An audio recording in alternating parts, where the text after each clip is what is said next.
Performance management is a great pain for me as a leadership facilitator, not because I don't believe in performance management. I think it's critical.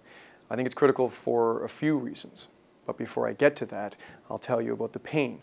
The pain comes from the fact that for years we have been told as managers that you must provide feedback, feedback, feedback, feedback. Every bit of feedback is good feedback. Every bit of feedback, whether good or bad, must be told to the individual that the feedback was targeted at. That's utter nonsense.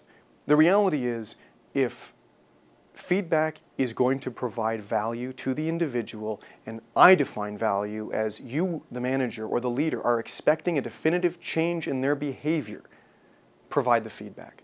If you are wordsmithing an email for them, changing the to that, etc., you need to ask yourself if you're bringing value or if you're simply providing feedback as a means to fuel your own ego.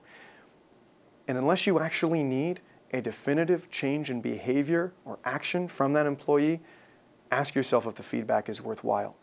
As it relates directly to performance management as a value-added tool, there's a couple of things. One thing, feedback, performance should never be a surprise.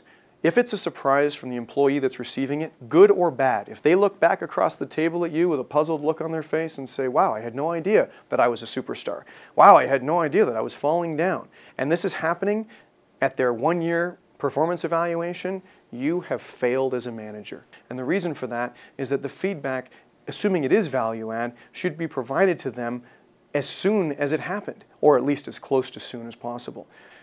The critical message though, the takeaway message related to performance management is do it, again, when it happens. As it relates to yearly or semi-annual performance evaluations, don't change the date.